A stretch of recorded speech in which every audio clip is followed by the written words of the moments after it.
for fuck's sake. Yeah, people, how you doing? Welcome back to the Spurs Talk Show, your 140th piece of content in the last 35 minutes. That's what it feels like. We're banging them out left, right, and centre because it's peak time in the market for all sorts of rumours. And today's rumours, well, we've gone back and forth.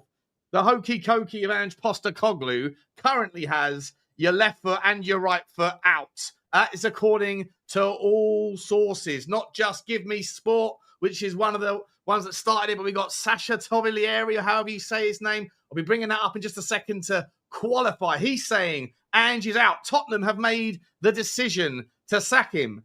Listen, I mean, all I would say is finally, if it's true, a decision has been made, because I beggars belief that we have got to June the 1st and they're still sitting on the fence, but it sounds as though the decision has been made, and it's not going to be music to the ears of a lot of people, but it's going to be music to the ears of others. We're here to discuss that, plus a whole bunch of new transfer links, including Ben Davies, maybe a last chance signing of an extension just to sell him to AC Milan to bring Tomori back. What does that mean? We're going to talk about that and a bunch of other things. We're here to talk with Johnny H3232 and, of course, my favourite funny fucker, Pete himself. How are you, Johnny? Good to see you, mate.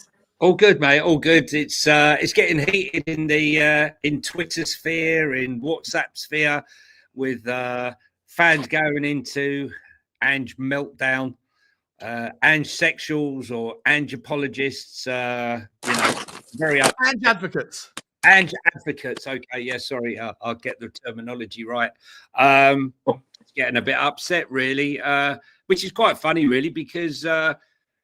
6 weeks ago, these people were like, if I'd have offered them to go marching down the high street, Tottenham High Road to get him out, they would have been behind me. So anyway, the flip-flop season is upon us.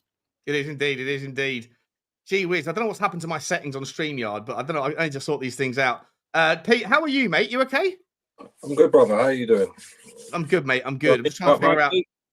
Yeah, I will have to duck in and out because I got my ribs on the Ninja and check on them everything. So, yeah, I'm here for the. Your ribs got me for Lisa now. I thought you was going to say his ribs had just been done in by a ninja. Right. Wowzers! I mean, look, let's start with. I look forward to enjoying your ribs one day, Pete. They sound spectacular. That ninja's like a hefty piece. I bought it for my father-in-law. I actually got a proper barbecue coming in this weekend. A proper ninja? Proper smoker and all that. No, ninjas for puffs, mate. I'm just borrowing it. Proper one. proper smoker and all that. You know what I mean? Pete's bought the Ange Postecoglou grill. Basically, yeah. He's been. I bet you any money he's launched his own one. I bet you. Hang on a second. I'm surprised Levy didn't launch one when he signed him. To be honest, that was quick on that, and the club shot straight away. Exactly. Well, unfortunately, that opportunity may have gone, as Sasha Toviglieri has come out in echoing the sentiments of Give Me Sport, saying that he's been told that Tottenham have decided to sack Ange Postecoglou. Thomas Frank is leading the race to substitute him. Marco Silva is also on the list. He says wait and see. He's saying that's from Mercato. Boys, that's the number one sort of source that's out there, but there's also loads of other people that are jumping on this one right now. It looks as though Tottenham have finally led that way. Johnny, I'll start with you, mate. Before we start talking about the replacements in Marco Silva and Thomas Frank, they're on this list. You're clearly a guy that's happy with the decision if it comes out to be true. Listen, I loved that night in Bilbao. Who wouldn't and who didn't? We waited a long time. But once the dust has settled, let's look at the reality of it. Okay. We beat the worst Man United team in decades. We had 115 passes in 95 minutes. Work that one out. And only 61% pass completion, only 27% possession, and one shot on target, whatever you could call it that. And the worst stats ever in European final history, in all finals. Couple that with 25 defeats last season, 22 defeats in the Premier League. I'm not having it. Okay, I thank him from the bottom of my heart for delivering what he said he was going to do. I think a lesser manager could have done it. But to say, like some are doing out there right now, that any replacement for Ange, unless he's absolutely world class, we should stick with Ange, is baffling to me, because Ange is not, I repeat, not world class. And anyone who thinks he's world class, I can't help you, really. That's my opinion. It's my opinion. I know it's going to piss a lot of people off, but so be it. Football's all about opinions. Football's all about opinions, and that's mine. Well, listen, it's fine, mate. I think I'm going to have to play the devil's advocate on this one for the purposes of balance, because I know how Pete feels as well. So even though I won't necessarily disagree with you guys, for the purposes of chewing over both sides of the coin, I'll do that. Pete, I'll get your take first, though. Sounds like you're also of the mindset that that Ange Postecoglou, he's done a good job done a good job in one part of his tenure, but now it's time to move on. Is it? Yeah, I mean, absolutely. I mean, as you know, I've been Ange out for a long time. Don't make any apologies for it. Yeah. As Johnny said, I completely agree. Thank him for that night in Bilbao. He done something that no one's done before in a long time, and certainly won a European Cup. I also think, as Johnny said, most managers with the run we had and teams we faced probably would have won it as well. I think Daniel Levy could have managed a team and won it. But I think we saw last night the level we're stepping up to now. Do you know what I mean? That team, what we're going into, and how we play in the Premier League compared to that. I mean, you can't. There's no Bodos or Bodo in it this year. There's no like little teams that you can nick wins off and progress now. This is the big boys, and I'm not being funny. I see the other day that Bonnie Blue is going for 2,000 men in a day. I think if we we go in the Champions League playing teams like Paris Saint-Germain, Ange, I think we'll get stretched far more than she would in that time. Definitely a no from me. We just can't do it. Just go out. Thank you very much. Our defence is more open than Bonnie Blue, that's for sure. Yeah, you know what I mean? Knickers are probably knickers are a better barrier than our defence. Yeah. But yeah, just go. You know what? Thanks, but no thanks. Go. Leave a winner while you can. Do you know what I mean? Because it will leave a loser otherwise. With sort of his Europa League medal in one hand and his suitcase on the other when he gets turfed out after 5 games. And we've sort of lost the opportunity to kick on. So do learn from mistakes, what we've seen around every other club, including our own, over the years, when we get these sort of situations. When it's wrong, it's wrong. The league form don't lie. Just go thanks, but no thanks, and then move on. Be a big club for once. Is there any danger here before we move on to like the actual replacement stories here around? Because there's definitely a take for me around. Like unconditional Ange out is a silly move. Like it's the same argument for Daniel Levy. You know, people that want him gone, anyone but him will do, is just a ludicrous take. And I think it's exactly the same to say that about Ange Postecoglou. There's certain managers that obviously I think everybody, no matter how big of an Ange fan you are, if Jurgen Klopp was on the shortlist, everybody would soon say thanks, thanks Ange, but I'm taking the German with the teeth, right? But with regards where we're at and the kind of stack rank of what's out there, I think that you have to kind of come to an opinion of do you think that the juice is worth the squeeze in the potential disruption? Before we come to those potential manager names, though, let me just ask you this: in terms of your opinion that you formed on Ange, and as I say, I'm just playing devil's advocate here. The opinion that you guys have formed on Ange, is that based on the fact that the league form was horrendous? You just remove that comment, Sean. Huh? You removed that comment. Someone's called me a muppet. That's all right. Leave it. We haven't removed it. Mate, dude, you're going to get this. There's 750 people watching right now. Let's be honest. What people say. Look, let's be honest. Let's be honest, right? I'm going to come straight out and say it, Sean, right? This is more than just about the football, okay? This is more than about the football. This is the lies and the bullshit, right? And, you know, let's take a moment back in time. Let's get back in the frigging TARDIS and go back in time, right? You know, to before the Frankfurt game and how everyone had enough of these results, right? I'm going to Fulham, Wolves away. I can't tell you how many away games I've gone and this guy has not fucking turned up, right? And to be told now in May, oh, by the way, by the way, it was a plan all along. We gave up in January. Well, I didn't fucking give up in January. I was getting in my car and driving here, there, and everywhere, up and down the country for hours, paying money to watch a team and a manager who didn't have the inclination to win. And it's not even about that.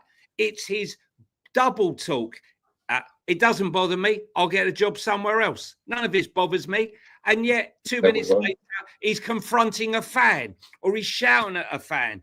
You know, the Fulham game, right after the Fulham game, which was absolutely diabolical. And someone goes, what the fuck was that, Ange? Right? And he stops and he confronts him and he has to be pulled away. Has to be pulled away from a fan who's asking him a legitimate question. What the fuck was that? Right? And this is what I'm saying. This isn't just about the football. And I think other managers might have gone because of some of his behavior. We all know some of the comments that have been made here, right? And what we're allowing is, forget anyone else who comes in, what we're allowing is one night. I'll tell you what, no, I'm going to give him 2 nights. I'm going to give him the away game in Frankfurt because it was there. It was a great performance and I will give him that 100%, right? That was a great battling performance. But on the whole, this didn't need a lot of effort, Sean, right? And to say this one night can change everything. Yes, it changed everything as far as being Spursy, not winning a trophy, and all the shit that's been leveled at us. We're European champions. We're going to be in the Champions League. Unbelievable. Fantastic. 41 years since we had European success. Incredible. I thank you for that. But that's not good enough to go into a season when you've said you cannot compete in the Premier League and in a weak European Europa League competition. You can't compete in both. You have to have one or the other. So he forsook the league. So what's going to happen next season when we're in the Champions League? As Pete was saying, what's really going to happen? Which one are we giving up? We're giving up the FA Cup, giving up the Carabao Cup, and giving up the league so we can concentrate on the Champions League? I don't think so. Okay. So let me just sort of pivot for the sake of balance, though, right? Sorry. Can we at least acknowledge that in the Europa League there was a pivot? Now I'm on record as saying that's actually it's a good thing that there was a pivot, Pete, right? But at the end of the day, we wasted 2 years on it. Is who we are, mate. And then when it mattered, it wasn't who we were. But regardless of the intention, regardless of the circumstance, he did realise the futility of the. Is it the futility? Is that even a word? Is it the kind of fragile nature of the strategy of what he was doing in the league? He pivoted to something else, right?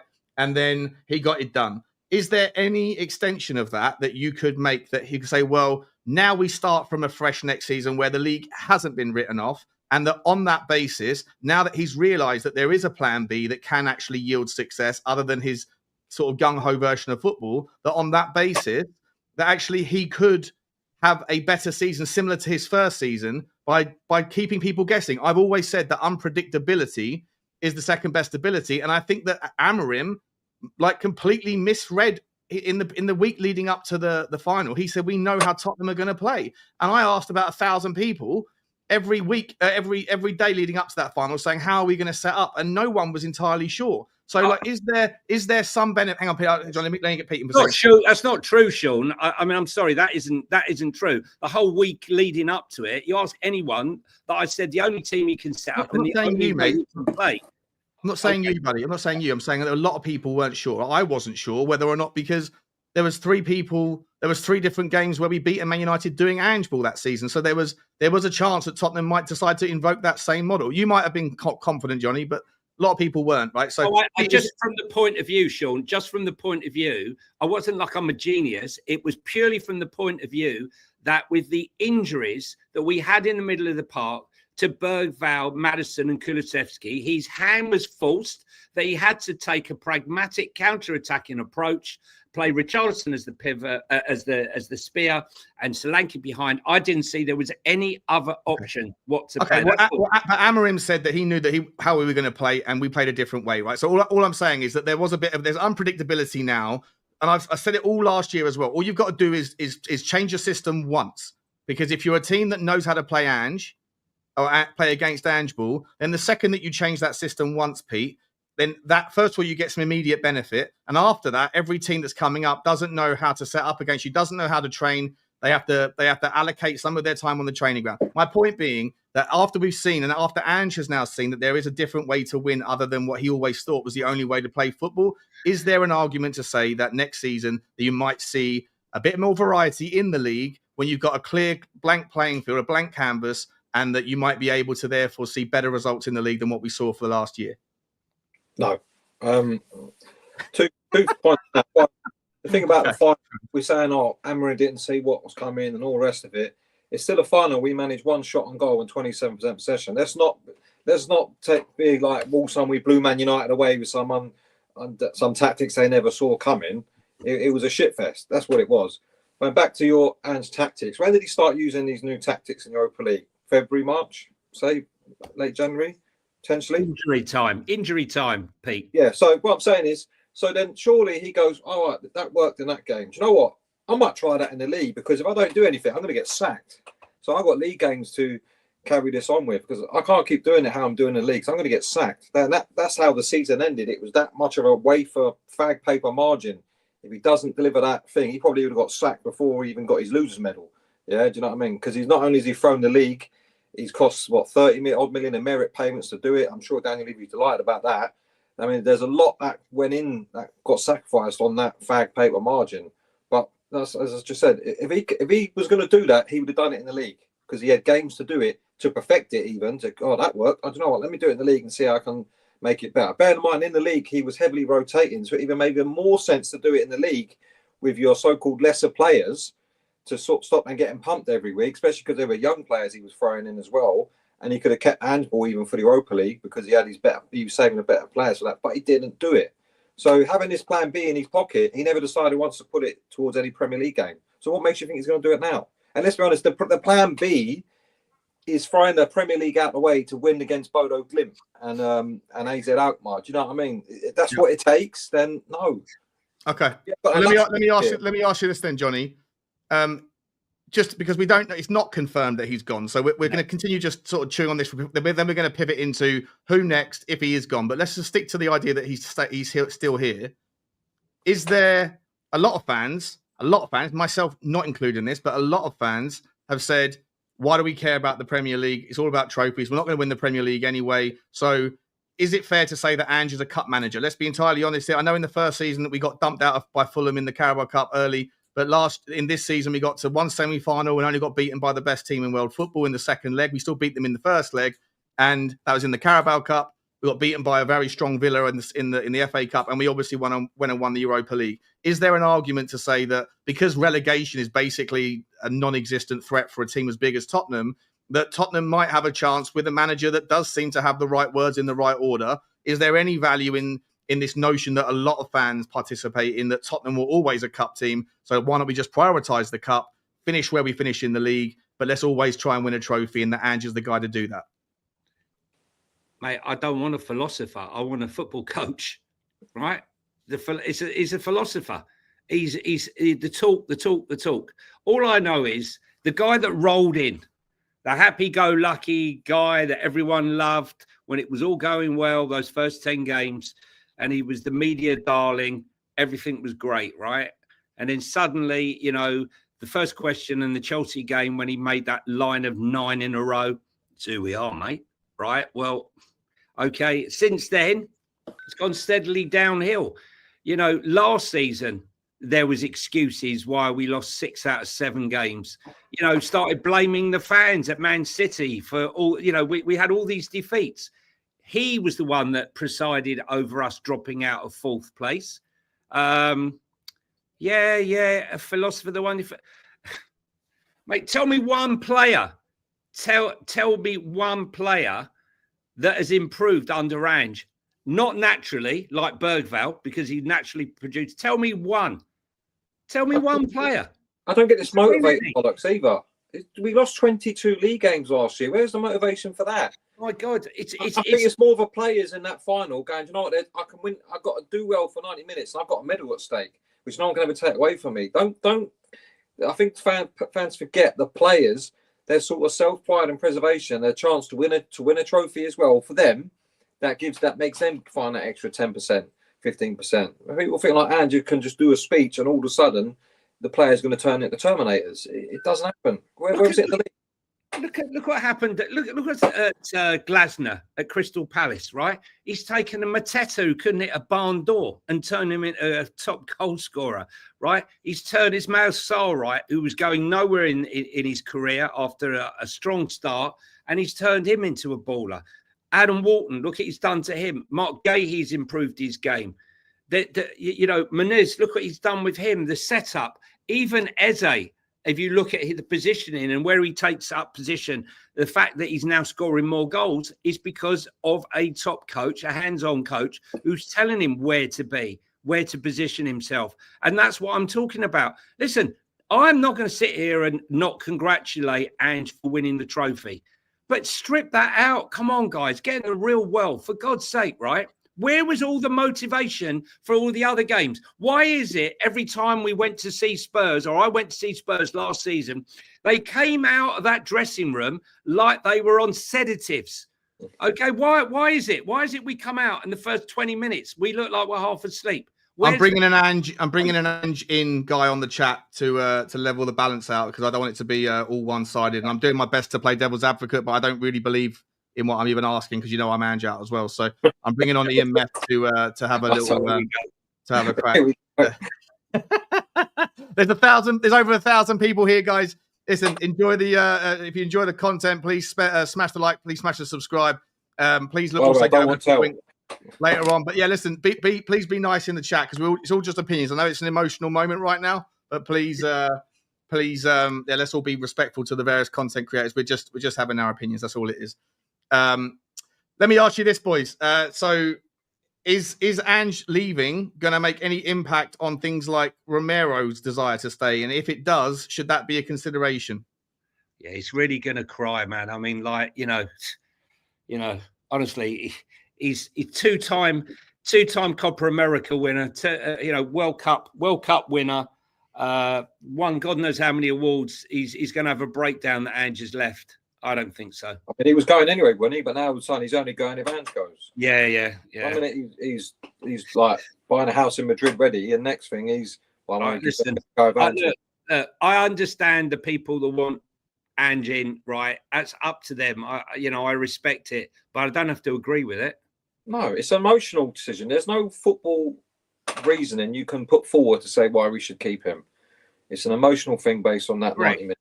That's exactly it. Just quickly, for those of you that are asking where's the link, no one's been sacked.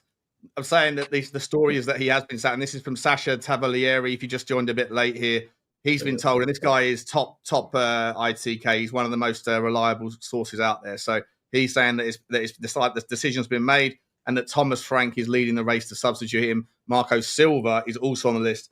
I mean, Marco Silva, for me, immediately I'd go back to, like, what is the point? In fact, let's pivot just quickly, because I know Ian's going to join in a minute and try and he's getting his stats up now. Ian's preparing his Gettysburg address. Hi, Ian Meth, here by state. He's going to come on in a second, I think. Do you guys? Yeah. So it's Pete. Do you think that Romero or anybody else? I mean, look, all of the players. There's not a single player. Not that you'd expect any players to come out and say anything bad about the manager, but when asked, all of the players have come out and said, "Yeah, I'm 100% behind the manager," and you can understand why, right? He's got them all something that probably none of them thought they'd have at Tottenham. Micky van der Ven was told, "Don't go to Tottenham. You don't win trophies at Tottenham." Well, Ange Postecoglou has won a trophy. Now, you can argue all day long about whether the gravitas of the European Europa League is in line with the difficulty of what it takes to win it. I would make the argument that because of the rule change, and there's no Champions League teams dropping down, although I think someone put out the other day that only 8 times in the last 24 years, has a Champions League dropout team actually lifted it, but that's still 1/3 of the time. I think it is fair to say that it's a lot easier to win the Europa League now than it was previously. And I think that Aston Villa will go on and win it next year. But at the same time, he is a Europa League, European Cup winning manager. And that that does come with it some sort of loyalty from the players who will basically say that he's the guy that brought him on. So do you think that there's any relationship there with regards to him leaving and other players going, not interested now? No, I don't buy all this stuff about players say this in an interview. Sean, how many times have we seen players? I mean, how many interviews have you seen a player saying, "I like the manager, he's a cunt"? Never. They don't do it. Yeah, they play the game. What I go by is what I watch week in, week out. That tells me everything I need to know. Yeah, about whether they've run through brick walls for him, died for him, all this other nonsense I've heard. Yeah, there's 38 league games a season when they can prove all that, and look what we saw. Do you know what I mean? I don't buy it. I don't believe anyone. Even Brennan Johnson, who you could probably say is one of the sort of teacher's pet, when he was asked after about, do you think Ange should stay? And he didn't turn around and say, yeah, he's definitely got to stay. We want him to stay. He was talking about mic drops and things like that. Basically, if he's gone. So I don't subscribe to that one bit. And if anyone do want to go, let me know. See you later. To be entirely honest, I was like, all winter, I was like, if Romero wants to go, like, I told you before, I don't care, to be honest, if any of them leave, really. Bar a couple of kids, I'm happy. The lack of quality in there, and so many of them. If any of them decide to go, on you go. We'll have to go and find someone else. Fair enough. How are you, mate?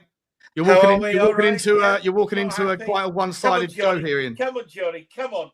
Let me just say, before it begins, right, I have the utmost respect for Ian, right? We bump into each other all over the place, okay? It's all fair in love and war, right? And whatever may take place here and whatever argument may take place, it's all in fun of football. No, absolutely. It was the Ange sexuals remark that got me. Sorry, yeah. Bait him in. You build him in. Ian. Ian, I don't want to tell. Shagged an Aussie guy in my life. He doesn't want Matisse tell either. Ian, let me ask you, mate. Obviously, Johnny and Pete have both given their vociferous distaste or whatever for Ange, and they put my gloves on. All right, just put his box. Okay, no worries. There's two aspects to this. First of all, there's Ange, and secondly, there's the supposed chosen successor. With Ange, look, it's not as if people like me don't know that he's lost 22 league games. It was our worst league season in heaven alone knows how long, probably since 1976-77, where we got relegated. But you can't disguise the fact that he's won a trophy, and he's won a big trophy as well. I just don't see how you can ignore that. The football's not been great, but how many times are we going to go through new manager? Everything's great. Sack the new manager after 2 years, start another project, go another 2 years, doesn't work, sack the manager, etc., etc. Wash, rinse, repeat, wash, rinse, repeat. And that has got, in my view, a lot to do with the fact that that's the first trophy we've won in, 17 years. The fact that you have no stability. Sean, you've got a really good handle on business. Johnny, you have too. I don't know, Pete. You know that in any business, you need stability, you need continuity, you need a plan, and you need objectives. And whether it's under Ange or whether it's under somebody else, you need to stick with somebody. The fact that Ange has won a major trophy, to my mind, has earned him the right to have a go at next season with some improvement within the squad, etc. And at least let's see how it goes. I mean, all right, if we got to November and we've, played, I don't know what we'd played by then, 14 games, lost 7.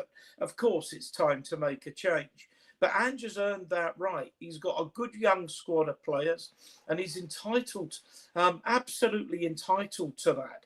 But what's worse for me is you then say, but the chosen successor is Thomas Frank. A man who has won the square root of F all in his career. He didn't even win the league in Denmark with Brøndby. He spent, if you look up his CV, you look him up on Wikipedia, most of his career was spent managing the under 18s. Now, I'm not saying he's a bad coach. I don't think he is a bad coach. But shall I tell you what? He's not ever going to win the Europa League. He's not got no experience of managing in Europe, apart from managing European teams, Bromby. He's got no experience whatsoever of the Champions League, which again, Ange does.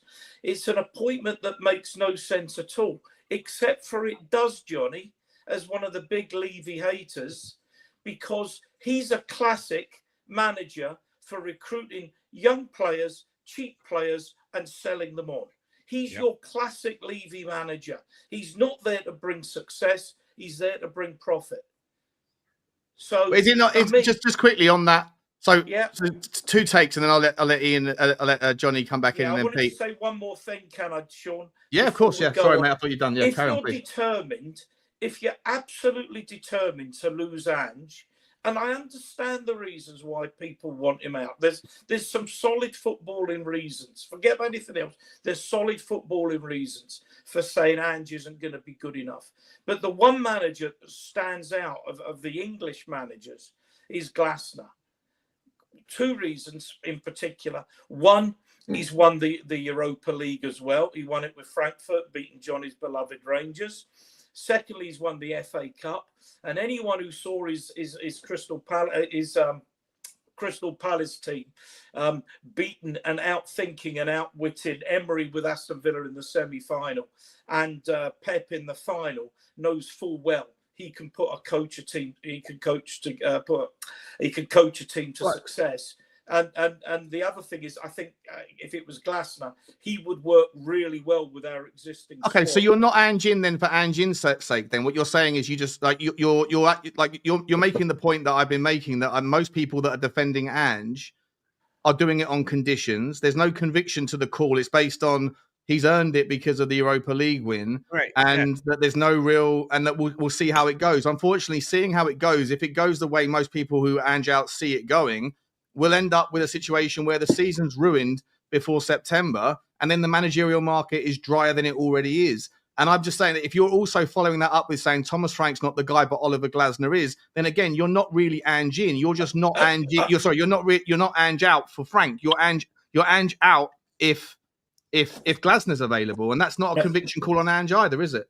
No, I'm not. You've slightly misinterpreted what I'm saying. I am Ange in. I think Ange has earned the right to do next season. Ideally, he would do the whole of next season.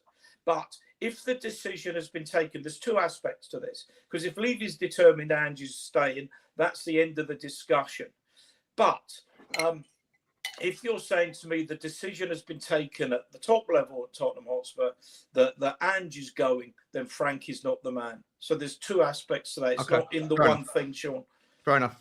Johnny, I'll let you come back in, mate. What's your take? Yeah. Listen, I can't disagree with Ian on Oliver Glasner. I mean, this is what I'm saying. Glasner is a hands-on coach.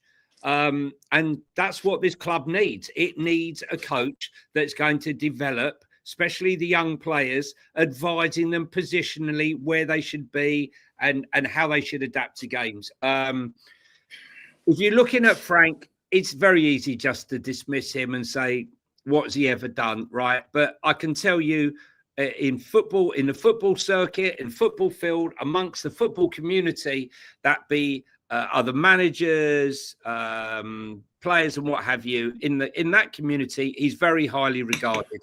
Right, we are fans. Okay, our aspect is always from the outside looking in. The one thing I will say about all this, right, is when Conte left, I had a whole list of managers that I wanted, probably a top 5, but I had a very strong top 3, which most people know was Arne Slot, and then Gallardo, and then Amorim, and then behind was Nagelsmann and a couple of others, right? And Glasner was in there. I think he was number 5 or number 6. Anyway, my point here is it was a complete left field for me. As someone who lived up in Glasgow for a while, who supported Glasgow Rangers and Spurs, that when I used to watch the Old Firm derbies and Ange was absolutely destroying us week in, week out. At no stage did I ever think, oh, my God, you know what? I'd love to have this guy down at Spurs, or I even saw him as the guy. There were people who told me they thought he was the guy, who weren't even, Scottish football fans. So when he came in, for me, it was a massive shock. And, I said, you know what? I might not be behind him and think that he's the right guy, but I've got to get behind him.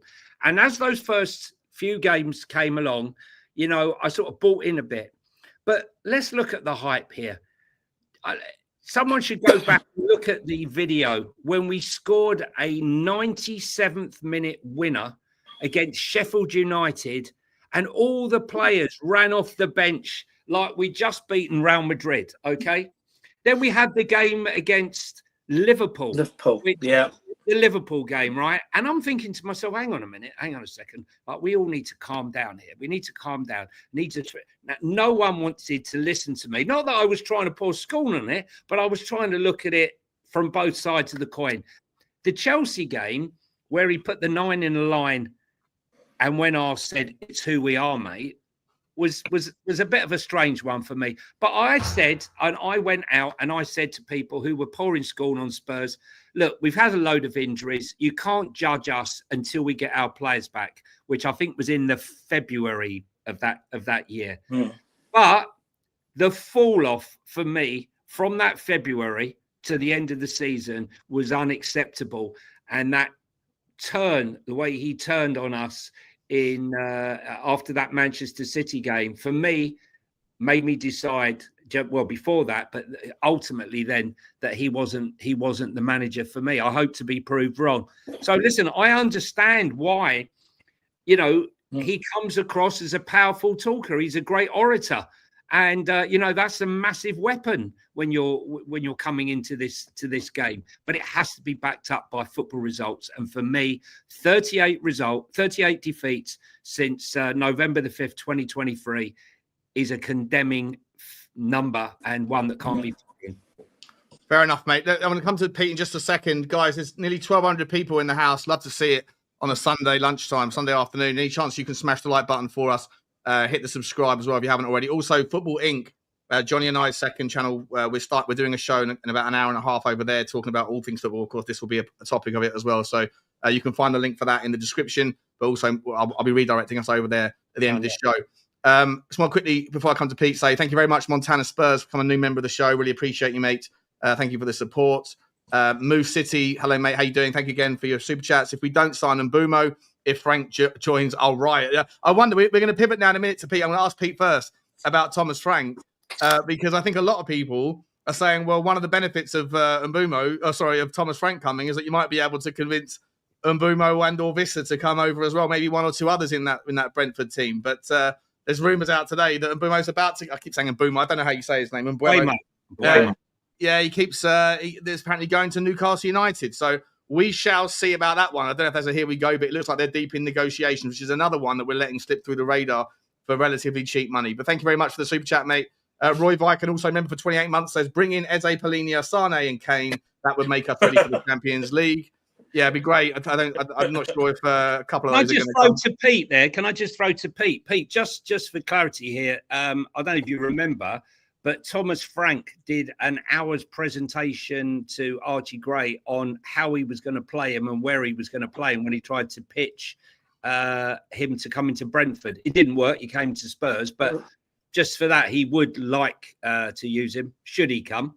It was that convincing that Archie Gray said, thanks very much, I'm signing for Tottenham. Yeah, it's not exactly a great advert, Johnny, if that's the best you've got. I'm not saying I'm just saying, should he come, if he was to come, he's an admirer of Archie Gray, so that's all I'm saying. Sorry, Pete, you wanted to say something, and I'll get back to the super chat. I'll say, go on, do your super chat, and then come back to me, mate. Okay, cool. Give me 2 seconds. Thanks, Roy. Appreciate your ongoing membership, mate. Really, really, really long time. Really appreciate you.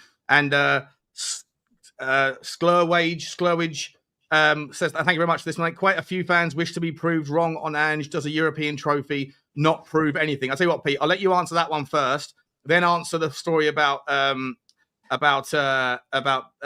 Gray, which is what Johnny was asking you, and then also I want to move the conversation along now to whether or not you do actually think Thomas Frank is a suitable replacement, because obviously you're Ange out, But Ange out isn't a solution. The solution has to be who's coming in. Yeah. Is he the guy? Well, first of all, on Johnny's point, where he had his video with the hour chat with Archie Gray. I think Ange has probably had 8 hour chat of Archie Gray because there's an hour for when you're going to play at left back, another hour for when you're going to play at right back. Now you're going to get dumped. I can just, sorry, Peter, just come in quickly. I'll get a bit of water and let you talk. I can imagine you say, ask your grandfather about Paul Madeley. And some of you in the chat may remember Paul Madeley. There was one sub and he could play anywhere. And that was, I'm going to turn you into the modern day Paul Madeley. I'm going to get water. Let Pete talk. Yeah, I mean, Thomas Frank, I'm not going to change. I've always said, look, for me, it's a no. There's no football reason for it. It's just my instinct. I've always said it. There's something about him when I watch his teams play. I just think that's not for me. I can't put my finger on it. There's no metric to it. There's no stats behind it or anything. He's done a very good job where he is and all that. It's just my gut instinct just tells me it's a no for me, which is why I said from a long, long time ago that I was more for Marco Silva, because what he does, he's been in Premier League a few different teams now. He can take a team and make it greater than the sum of his parts. Like what he's done at Fulham. I've sort of pivoted then to more Glasner, but I wouldn't be against Marco Silva. Yeah, he's not won Europa League and things like that, but I watch these teams because we've got to be reality. We're not going to go out and buy a superstar player. We just don't do it, unfortunately. We should do more. We should do at least better than we are doing, but we don't do it. So we need a good coach who can take what he's got and go and then make a team that can play decent football and pick up wins, which is what Marco Silva does. Now you say with a better crop of players that we have at our club, maybe more resources, could he do that even more? Who knows? Yeah, but for me, Frank it still is the same. It's just I just don't feel it. And that's that's the best way to describe it. I just don't feel it. Yeah, it's the same as I feel it with regards to Matisse Tell, but I can't actually prove it with any of the just the the feeling stats. you get. You just can't explain it. Just feel a feeling. Let me ask you this though, Pete. So if you're saying that you're not Thomas Frank, you're not for Thomas Frank. If that was the option, if you were in charge and your thoughts were deciding Daniel Levy, if you could get in Daniel Levy's head, and the options are you stick with Ange or you twist and you go for and Thomas Frank's the only option. Would you still, even though you're not feeling Thomas Frank, is your displeasure or your dislike of Ange strong enough that you'll take a guy that you haven't got that much conviction in either?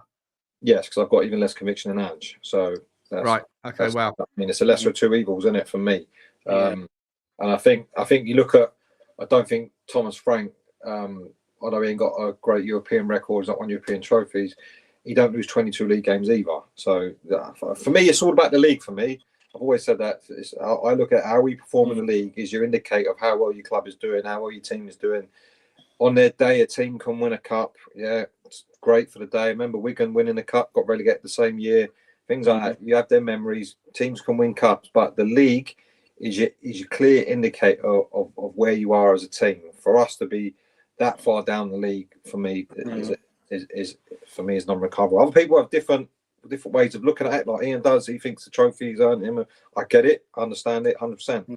For me, it's all about the league. If you perform good in the league, everything else, trophies and all that, will come potentially if you've got that league form to build on. But if you're performing crap in the league, it eventually catches up with you. Yeah? And let's be honest, 22 league games, any other season that gets you relegated. We didn't even hit 40 points. You can't. I mean, these are worrying statistics. We were lucky that the three teams below us were that shit, because if it weren't and we were sucked into that fight, there would be no Europa League, because Levy would be like, right, you scrap that, you stay in this league, that is what you got to do. Forget about Europa League, anything else, you stay in the Premier League, that is your number one target. Or he'd been gone anyway and Levy would have pulled the trigger and got someone else in. No team has ever stayed up, Pete, in the history of the Premier League, having lost 22 games. Another record for Ange. But so that's a lie. Tottenham just did. Burnley went down with less. I think Burnley lost 17, and when they went down last year, the season before. He's a record breaker. Look, let's give it to Ange. He's broken every record. 10 home games, 22 games without staying up. The most defeats by any team in the modern era. I mean, Ozzy Ardiles was jumping up and down in the West Stand there when Ange knocked him off his perch as the worst manager in Tottenham's history. So, you know, I think, look, I wish him well. I don't wish him ill. No, not at all. Not at all. Go as you are now. He'll always be a winner if he goes held high. Exactly. Don't go, because you know it's going to come. And we've seen it so many times at other clubs in this club where do we hold Ramos in the same regard as we probably should for winning a trophy for a long time? We don't. Because all we think about is what happened after. Let Ange has done this. Don't let that be the legacy. Just be the legacy, be the cup win. Do your thing and walk away, and let's just go away. And he'll always, every time someone ever man or Postcoglu, Europa League win. That will always be the case. I want to move the conversation a little bit forward then. So Pete's made the claim that Marco Silva is ahead of Thomas Frank in the pecking order. Oliver Glasner, this is the concern for me, right? Oh, sorry, Pete, were you going to say something? My pecking order. Your pecking order. Yeah. Yeah, and your pecking order. So your pecking order is Oliver Glasner, then Marco Silva, and then I don't know. Based on feasibilities, you know what I mean? Yeah, of course. Yeah, great. Yeah. But I've always preferred Premier League. That people have done it in the Premier League because there's less risk for me. So Xavi's not on your list. Yeah, I'll take him, but I'm not going to like. Whoa. I mean, I'm more of a who I've seen in the Premier League week in, week out. Like I said, it's all about the league for me. So, I mean, it's quite interesting, Pete, because I was a fan of Xavi, but when I look at what Herr Flick or Hansi Flick has done at Bayern Munich, you know, taking Rafinha, for example, who couldn't, you know, was really struggling out wide, and he's brought him central and completely transformed his career. That was the shame about last night's game, I must hasten to add here. In Barcelona. It should have been Barcelona. Unfortunately, they had 4 of their 5 defenders out, their main players, and they had no Lewandowski. Otherwise, last night could have been one of the greatest Champions League finals ever. And unfortunately, it was probably one-sided. Hang on, people yesterday morning were talking about Inzaghi being not for me, mate. Not for me. So you saw his team. Not for me. His team defensively set up, ripped apart defensively. So well, hang on a minute. We're now guilty of judging? I guess we are, right? Because everyone was Ange out, and then suddenly there was 90 minutes of football, and then everyone one game. And now, yeah. Come on, Inzaghi's a top draw manager who done very well with Inter Milan. Let's be honest. Do you know, I have an interest in horse racing, Sean. And the only thing that counts in horse racing is winners. Yeah, of course. Frank won 1-0. Xavi, 1-0. Inzaghi was on for a double a week ago, 1-0. You know, Inzaghi has won things. Yeah, but he was on for a double. He was on for a Champions League and a League Championship. He did an Arteta. Hang about 20 seconds ago, he'd won nothing. Didn't he win Serie A? Yeah, hang on. He did an Arteta, is what he's saying. He's liable to choke at any moment, and that's why he's ruled him out. Well, we don't want another Arteta. Look, no. Listen. This is a difficult one because I mean part of the reason is we keep changing our managers every 2 years. We change our managers every 2 years because they've not succeeded. They've not succeeded in the main because the manager hasn't given them, or the chairman hasn't given them the backing and the resources they've needed.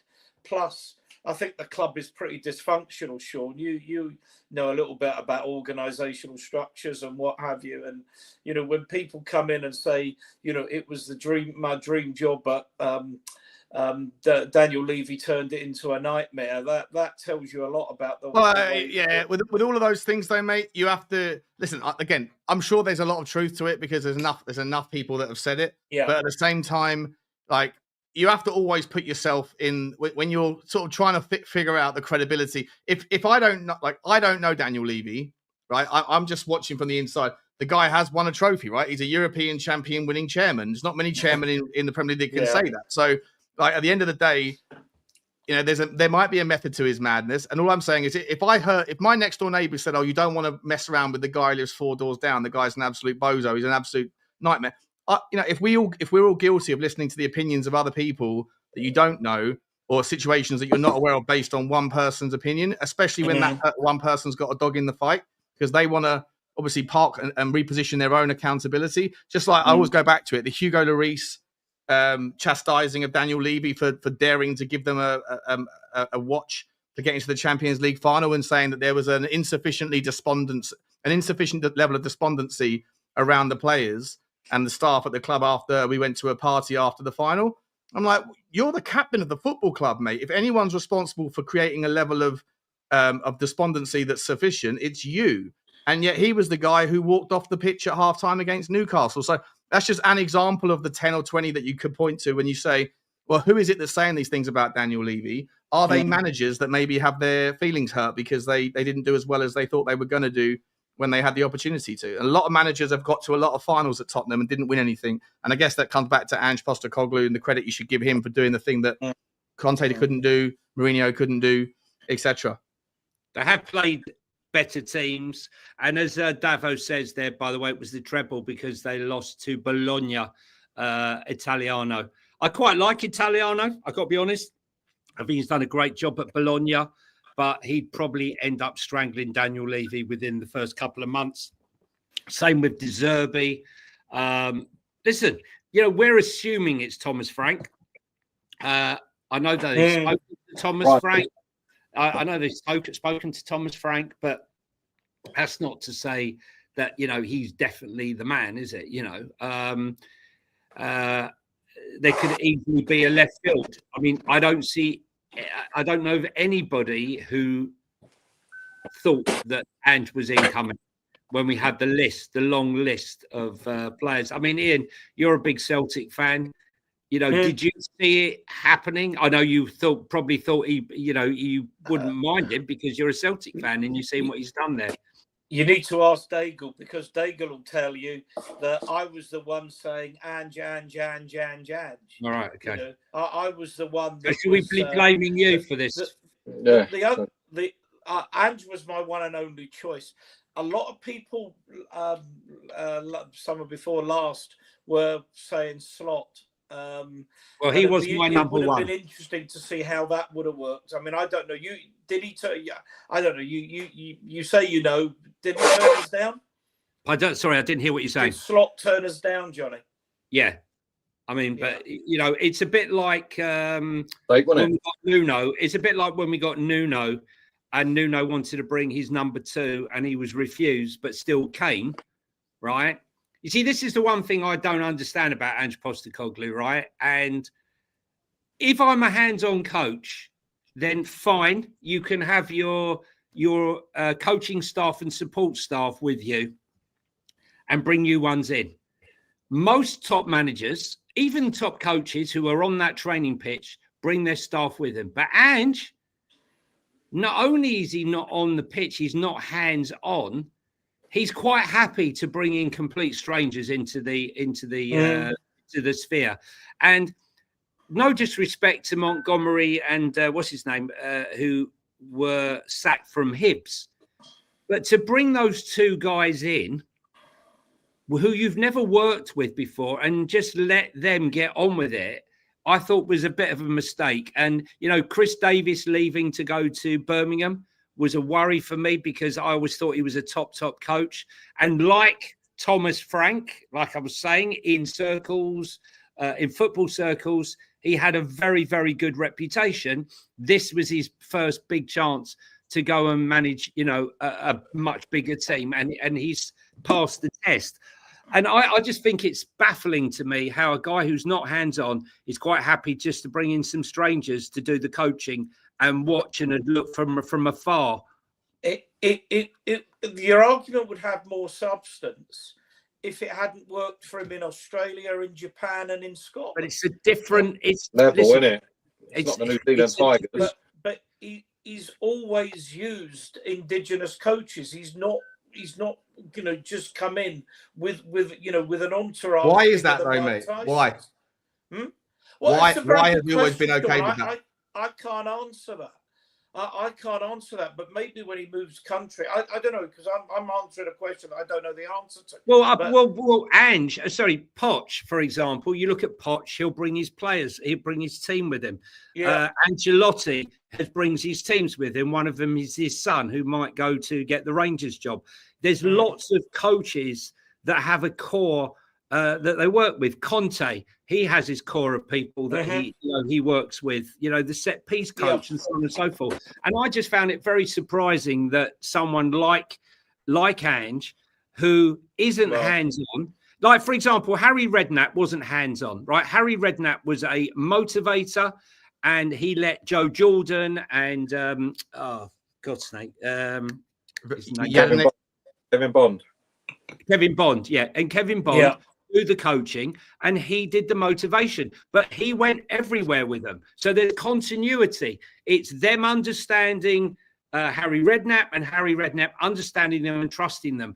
I didn't understand where that line is with the coaching staff at Spurs when you bring it in two guys who have failed at Hibernian to come and be coaching Tottenham. And for me, I was worried right at the beginning of the season, the drop-off from Davis leaving, having gone to Birmingham, and these two guys coming in with their lack of success and track record. I know hindsight's a great thing, but it was something that bothered me from the Johnny, does this not worry you? What's up there on the screen now? Oh, Alistair Gold said it, so no, not really. No. Well, that's a little bit. They're employees. Let's be honest, right? They're employees, okay? When you go to a business and you're in a business and your line boss, he's been shit all season and he had one hit. He did one thing right. The rest of the season, he did 25 things wrong. And the bosses are everyone outside is going, but hang on a minute. All the people below him, what about all the shit he didn't do? Oh, he's going to have to go. And he gets the sack. Is everyone going to walk out in protest? No, they're employees. Where are they going? No, that's nonsense, Johnny. People leave their managers. They don't leave. This is in business. They don't leave the companies. They leave bad managers. And there's a reality here. Whatever you think, I think, or any of us, Pete and Sean think, and anyone in the chat thinks, the players seem to love Ange. For whatever reason, they love Ange. Now, if a new manager comes in and Romero says, I want out, Porro says, I want out, etc., that's hard. That's a real Pyrrhic victory for you, I would have thought. Not really. It's also from the same horse's mouth, though. Ali Gold also is saying some within Tottenham did not understand Postecoglou's decision to prioritise the Europa League once he felt his injury-ravaged squad could neither achieve anything in the Premier League nor get relegated. Contradictions galore, isn't it? Go back to Johnny. I can't believe a journalist has actually said that. He's answered his own question. He didn't get relegated and he won the bloody cup. Come on, Ali, you're better than that. If you watch this thing, I mean, you're way better than that. About his coaching setup, you would think, and maybe there's something he will learn if he ever going to get another job at this level. For someone who has such a unique way of playing that no one else plays and such demand, and you need a set of coaches who can drill that into your team. If you don't, you're not the one that do it. But because it's not done it, it's the first time he's applied his methods at the highest level. And let's be honest, we're probably the best league in the Premier League in the world. Yeah, we're not even got to the Champions League yet. So you'd have thought he'd have a team around him that can implement that on his behalf. And maybe that's something he will learn, that actually I need to build a team here if I'm going to carry on doing this. But he's at an age that, will he do it again? Who knows? But Johnny. for someone who's got a unique way of playing, you'd think he'd have a trusted team around him to have implement that style, because it's a lot. It's no one else plays that way, the way he plays. Did you understand, Pete? It was interesting when they came in. He said, I'll have conversation with them, and I'll let them. They'll understand how I want them to play. But why are you teaching? Why are you fucking teaching them in our time, right? I don't want no one being taught. Like, it's not school time, I want them to know exactly how you want them to play. So they had to learn his system and how he wanted to play. That's whether they agree as well. And let's be honest, Pete. I'm not for changing. It's who we are, mate. right? Yeah. Well, that was bullshit. That was who we are, mate, until we weren't anymore. Yeah. I remember when listening to Ferdinand when David Moyes went into Man United, he showed them videos of the Everton defending, saying, "I want you to defend like this." And Man United just won the league. Sorry, you're telling us how to defend like Everton? Yeah, I don't think so. So when players know something's not right, they're not going to do it. They're like, "No, this is not right." I don't believe all this. You'd hope they'd all give the benefit of that. Like I can't imagine. I remember James Maddison smashed all over the gaff. Then it's like, hang on a minute, there's something we've got to stop doing this, and or coming off the pitch with no hamstrings left. Something's not right here. You know what I mean? There was a lot. I think that there's more than enough. Like there might be a few players in the team who are very loyal to Ange Postecoglou because they still fall in love with that kind of father-like figure, that mentor, that kind of guy who can get the words out, right? But I think there's also a few players in that squad that'll be happy to see the back of him. I think Jed Spence is one of those players. I think Archie Gray is one of those players. I think James Maddison is one of those players because I remember James Maddison said when we were was it in January, he was caught on camera saying it's the same thing every fucking week when we were getting run through like Bonnie Blue to your analogy earlier on, Pete. You know, it's I just think this notion that players will there'll be a revolt or some sort of dressing room carnage. I think that like everything in life, you know, today's news is tomorrow's chip paper, right? And I think that people will move on. I think many of the Ange inners right now are starting to just eke their way back across. And I saw that violently when I got back on Friday from Bilbao. I did a poll and it was like 85% Ange in. Then I did it on the Saturday and it was like 60% Ange in. Then on the Sunday I did it and it was like 85% Ange out again. And now we're into next week and it feels like, I don't know, it feels like there's a lot of people that are obviously split. I think it's right down the middle, like everything in Tottenham. I just want to quickly say thank you very much, Malaysia Player. Really cool name. And thank you for the membership, mate. Very, very cool of you to support the channel. And you come in with a super chat as well. It says, he loves that Ange has won us a trophy, but not playing the way he promised. 2 seasons in show he ain't the guy. Frank Spurs low resource model. Well, this is actually an interesting take there. I'm going to come back to it in a second, just whilst I'm doing the super chats. C9 Manic says, I'll be a football hipster here. Liam Rosnier. Who's Liam Rosnier? How do I know that name? I'm not sure I know him from. He's an ex-player. Is it not Racine? Is he a City player? Yeah, I know that name. Yeah. I'm not sure, but thank you for the super chat. But I want to go back to Malaysia Players comment here. Frank Spurs low resource model. Ian, I'll start with you on this one, mate. Are we now walking into we scouted him apparently. There you go. Okay, cool. You scouted him at Brighton. This low resource model. Are we guilty now of like moving towards a manager that is very adept at being a low resource model manager? Just as Tottenham, hopefully, are moving out of that wheelhouse and hopefully starting to get to the place where where the debt's coming down, the stadium's going. If we can get back to Champions League revenue on the regular, then we don't need to be a low resource. I'm hoping that Tottenham. I'm very much confident. We're going to move in a minute towards transfer news because we've got to talk about Eze, we've got to talk about Gay here, we've got to talk about some others. But I'm thinking that Tottenham are going to break the transfer record this summer, and or a new club's highest earner. So. Are we guilty maybe of thinking that Thomas Frank is the right guy? And let's not forget that Thomas Frank, he might be. None of us knew how good Mbeumo was going to be before he arrived at Brentford, right? So are we guilty of thinking possibly that it's all Thomas Frank that's got the best out of these players? Or were these players just gems that the Brentford scouting model identified and they just were naturally going to do that kind of progression anyway because those players were just as good as they were and Thomas Frank wasn't responsible for scouting those players. Brentford's data was. So I'm just wondering whether or not we're moving into the world where hopefully our resources and our wage bill and our structure around that stuff isn't going to be quite as restrictive in the future. And then we're going to get a manager who's more used to working on scraps. And I don't know if that's chalk and cheese as well, Ian. I'll let you go first. Well, if you remember in my opening remarks, that's exactly what I said, that Thomas Frank was the perfect Levy manager. Buys cheap, sells expensive. Now, granted, it's not all his. They do have an excellent scouting team. But you can bet your bottom dollar that Levy will want him to bring that scouting team with him to carry on with exactly that model. And this is what we have with Levy. We have a small-minded manager who doesn't have the kind of vision that we have, for the club. And we've spoken about this, because you plugged it on this show when I had Kieran Maguire on my show, basically saying about the way that, Spurs is modelled and Spurs, can spend money that they don't spend. Speculate to accumulate is one of those great business adages, but it has to come with some level of investment with a clear line of objective. Our objective seems to be to constantly improving the balance sheet rather than the trophy cabinet.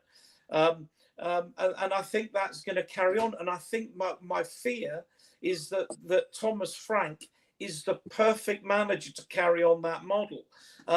April 2 years ago, or April last year, certainly over a year ago, the annual report said that we're looking for, investors to increase the equity base of the company. Now, normally when that goes in an annual report, Sean, you'll know this better than anybody, that when you put something like that in your annual report, you think you're close to announcing some kind of deal. Yeah. You don't put that in unless you think you're well on the way to doing that. Yet here we are, 14, 15 months later, and nada, because Levy, the only reason I can think of is Levy's asking price is too high.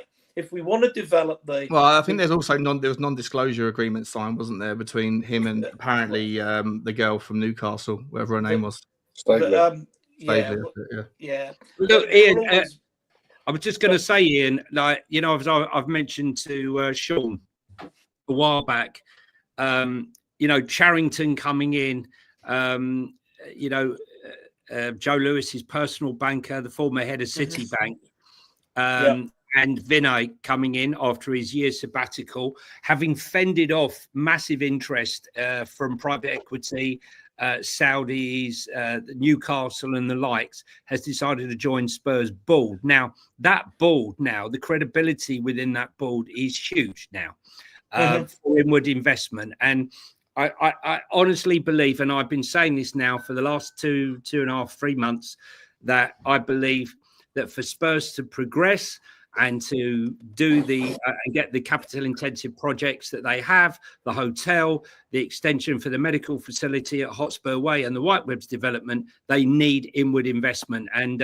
these guys coming on board are the guys to drive this forward through credibility. And I do think at some point in time, very soon, that we will get that inward investment. And how much of that inward investment, I don't think anyone coming in, whether it be QIS, QIA, American private equity, is going to just allow all of that money to go into the capital intensive project and none of it go into the actual playing staff. Now, with our FFP and PSR headroom that we have right now, we are in a position where we could spend well over 200 million without breaking any rules, coupled with the fact that, as Sean pointed out, we only had a 4% drop-off in our turnover with no European football and only 41 games played, their least amount for 16 years, and only 6 non-football events. We're now in a situation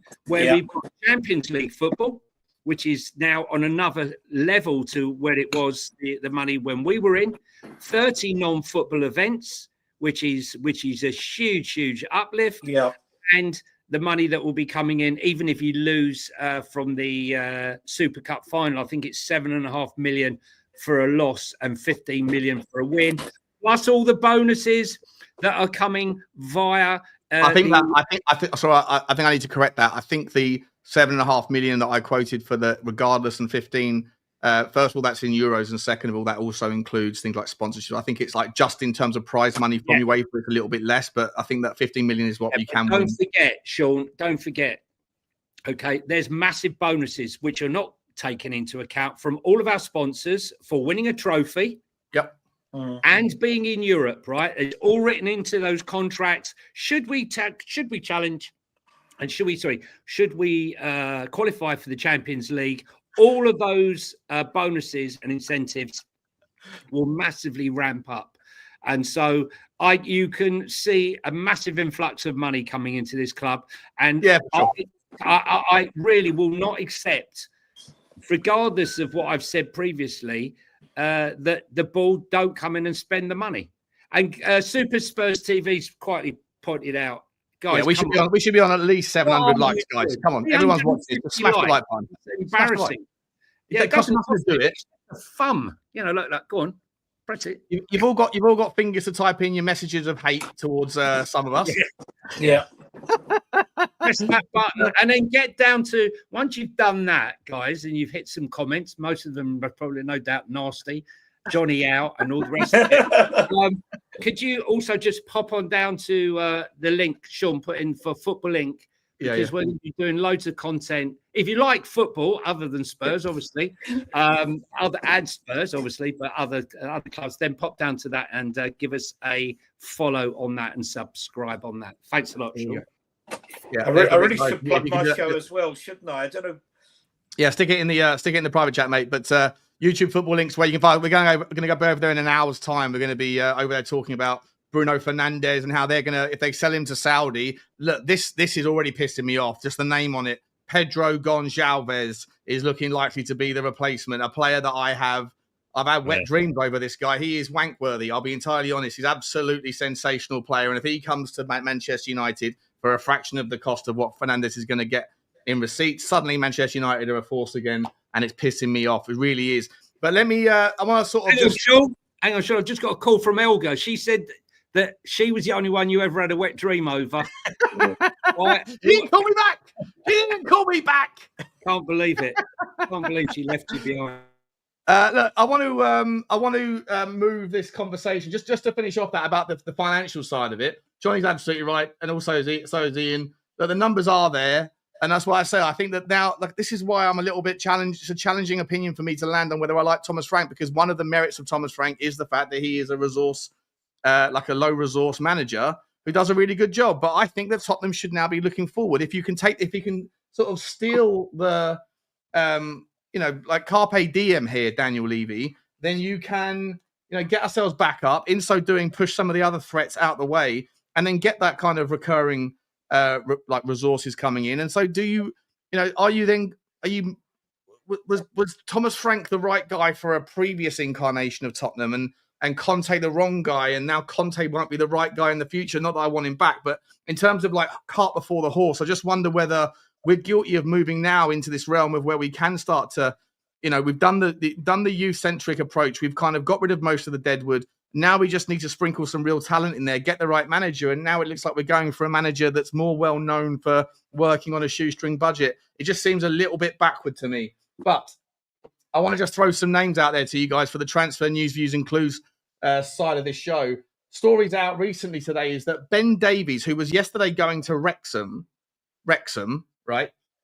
Well, now, allegedly, again, I can't find a link on this, but I've seen it being bandied around, that he might now have his contract extended by the year, just so that we can do some sort of swap deal with AC Milan for Vicario Tomori, who would come in. I mean, I don't know if there's any truth to that. I've just seen it being bandied around a few times. It seems a little wild one to me.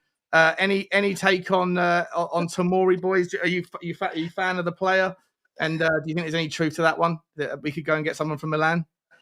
I can't see that happening. I mean, I can know why he'd want to do it, but I think he's more of a humble bloke. I think he preferred the sheepmanship weather in Wales to the glamour of Milan. Do you know what I mean? He's always winding down his career, innit? So I don't think he'd want to do it out there. That's just from what I've seen and read and listened to the bloke talk. I think he's sort of like digestive, innit? He's not like anything exotic. I think he'd happily go back there. And he's very pro Wales, isn't he? He loves Wales, everything about Wales. Yeah. So I can't see it myself. All Welsh people do, aren't they? They're the most. Wrexham's the Hollywood club, isn't it? So yeah, probably it could be a bit more glamorous for him in the long run down there. My first reaction was he should go to West Brom with Mason as a player coach. I think he'd be superb. I think, but Ben Davies is one of those people that gets slagging off. He gets a real slagging off, and then you ask people, well, why? And they can never give you a football reason. For just some reason, he's not popular. That to me, he's never let Tottenham down once, and on more than one occasion, he's come in and played extremely well in difficult circumstances. But for me, if I think he's going to be an absolutely outstanding coach at some point. I think he's got knowledge of the game, experience. He's smart, intelligent, interesting. The stuff he's done. I don't know. Yeah, probably people would have seen that what Archie Gray said about how Ben Davies had really welcomed into the club and mentored him, and thinks a lot of his form was down to the way Davies and his family had helped him. So, look, whatever Ben Davies decides to do and the club decide to do, it's with my blessing. Absolutely. I mean, I like that comment you just got on that flogging. Davies, give him some dignity. It went off. I agree with that. I think Ben Davies owes Tottenham absolutely nothing. He's given 100% every time he's worn the shirt. And I hope he gets the job, whatever it is, the job, whether it's in coaching, whether it's playing. Wrexham makes a lot of sense. That club's got a lot of ambition. He's a Welshman. He goes absolutely with my blessing, and he should go with everybody's blessing. That's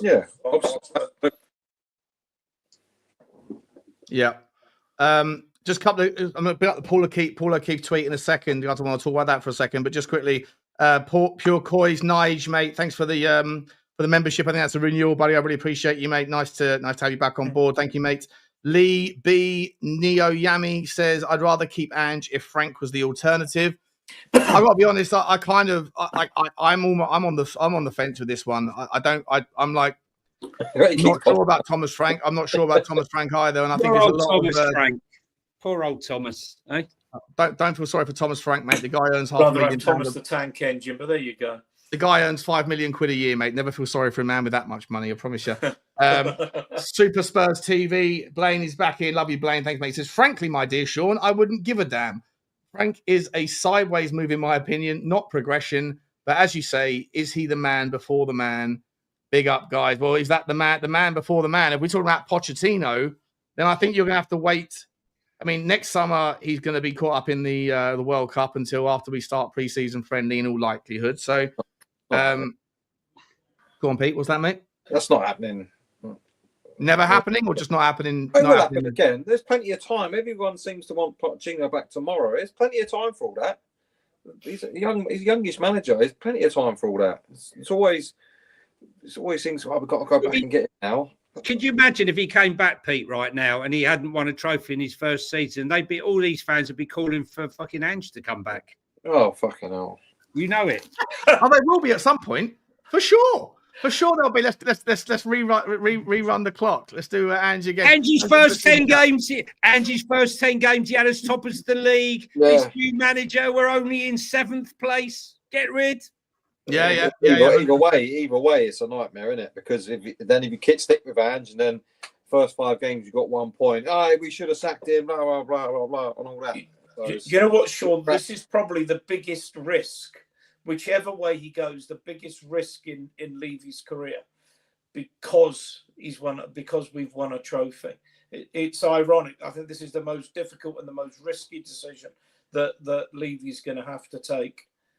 Yeah, but should it have taken this long? I empathise. I said this on my morning video this morning. I totally understand that he's in a bit of a rock and a hard place where, unless it works out, then if the opening 10 games of the season is bad, regardless of whether it's Ange or someone else, then Daniel Levy's feet are going to be held to the fire again, because everybody, everyone wants to throw mud towards the chairman. And when he does well, it's well done for doing your job. When he does badly, it's all his fault. If we start well, whether it's with the new guy or the current guy, then it will be well done the new guy or well done the current guy, and there'll be no credit for Daniel Levy for making the right decision. It's just what it is. Levy, is it? This is going to be him, Vinay, and probably Paratici. There's that sort of committee. Although they're not in role yet, let's be honest, that we know they're doing the job. It's not going to be a one-man decision. It'll be Levy who have to be fronting it until they're in. If you get sacked before these people actually take their roles up, but it's going to be between the three of them, isn't it?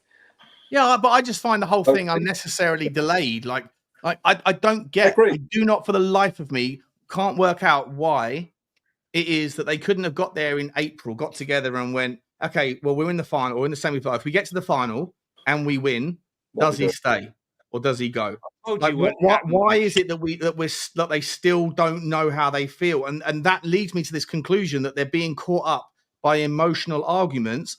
And then people will say, Daniel Levy's got to read the room, but I think you're reading an inaccurate room because the room is filled with emotion, not just there, but here, but everywhere. Everyone is emotional right now, and you shouldn't be making massive decisions based on fucking emotion. So, like, the fact that he hasn't made his mind up until now is a bit of a red flag for me, if I'm entirely honest. Well, we don't know that. We don't know that. It could have been made up already. It's just they're just waiting for the right time to stick it. Sean, I told you what the facts were, mate, and have been for a while, right? The fact was that Ange was gone, right? The thing that changed was the parade on the Friday night. Okay, I mean, the emotion, right? Let me finish, right? Okay, so that the emotion, the emotion then. How could Levy, and I'm no massive fan of Levy, as Ian will tell you, right? But how could Levy, in any shape, way, or form, really sack him on the Friday night? So there was this realization that on the Saturday that the fan base were fallen in love, the massive swing towards Ange. And the realization was that they needed to let the dust settle, to let that emotion that you're talking about drain away, so that less people, and we've seen it, you've seen it, right? Look at the polls on the Friday and the Saturday, Ange in 85%. And then as time's gone on, that's slipped away. Ian thought it was sort of 75% Ange in. I would say it's probably 60% Ange out, 40% Ange in. I've been trying to watch, Johnny. I've been trying to watch the comments coming up. It's difficult because they go up very, very quickly. But I still think there's a majority here for Ange. I saw you'd got a poll there. The poll says 50-50, isn't it? It's so 50-50, mate. I put up 4 options. Wait till the Australians are asleep, though. Then do the poll. Well, I put up the poll. There's 1,400 votes on it, which is a pretty decent poll. And I said, how do you feel about Ange being sacked and replaced by Thomas Frank? Oh, well, that's not... Yeah.